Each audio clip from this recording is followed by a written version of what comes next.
എല്ലാവർക്കും നമസ്കാരം. ആറ്റുകാൽ പൊങ്കാലയുമായിട്ട് ബന്ധപ്പെട്ട പ്രധാന വിവരങ്ങൾ പറയുന്നതിന് വേണ്ടിയിട്ടാണ് ഈ വീഡിയോ. ആറ്റുകാൽ പൊങ്കാല നാളെയാണ്, മാർച്ച് 3-ന്. ഫെബ്രുവരി 23-ന് കാപ്പുകെട്ടി മഹോത്സവം തുടങ്ങിയതാണ്.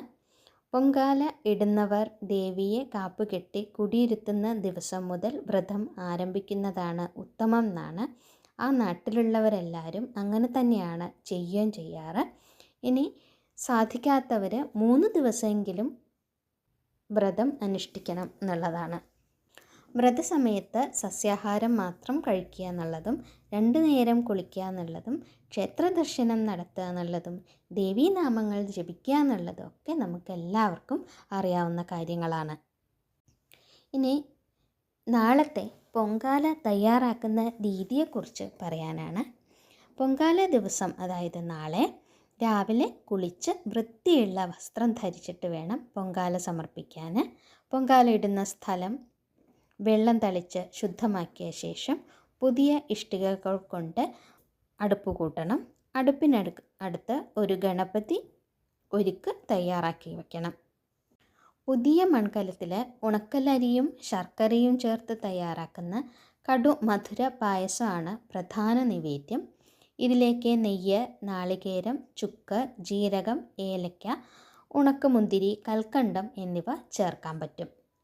അടുപ്പ് കത്തിക്കാൻ ചൂട്ടും കൊതുമ്പും മാത്രമാണ് ഉപയോഗിക്കാറുള്ളത്.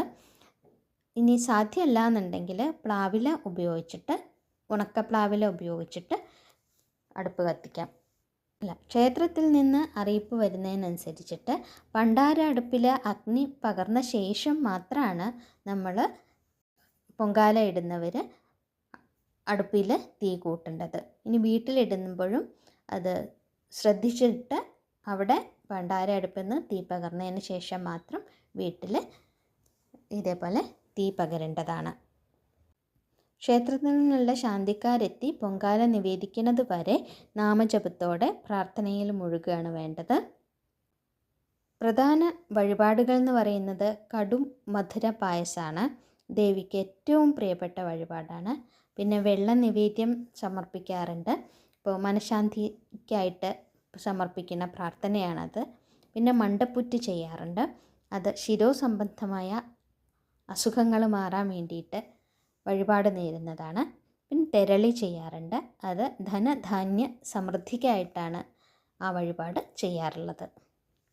വീടുകളിൽ പൊങ്കാല ഇടുന്നവരും ക്ഷേത്രത്തിലെ നിവേദന സമയം തന്നെ അത് ശ്രദ്ധിച്ച് മനസ്സിലാക്കി അത് തന്നെ പിന്തുടരണം എന്നാണ് പറയാനുള്ളത്. പിന്നെ പൊങ്കാല ഇട്ട് കഴിഞ്ഞാൽ പൊങ്കാലയ്ക്ക് ഉപയോഗിച്ചിട്ടുള്ള മൺകലം മംഗളകരമായ ആവശ്യങ്ങൾക്ക് ഉപയോഗിക്കാം എന്നാണ്. വീടിന് മുമ്പിൽ തുളസിത്തറയിലോ അല്ലെങ്കിൽ വേറെ മംഗളകരമായ ആവശ്യങ്ങൾക്ക് വേണ്ടിയിട്ട് ഉപയോഗിക്കാം എന്നാണ്. അടുത്ത തവണ പൊങ്കാല ഇടുമ്പോൾ വീണ്ടും ഒരു പുതിയ മൺകലത്തിലാണ് ചെയ്യേണ്ടത്. എല്ലാവർക്കും ആറ്റുകാലമ്മയുടെ അനുഗ്രഹം ഉണ്ടാവട്ടെ. എല്ലാവരുടെയും പൊങ്കാല ദേവി കൈക്കൊള്ളട്ടെ എന്ന് പ്രാർത്ഥിച്ചുകൊണ്ട് നിർത്തുകയാണ്.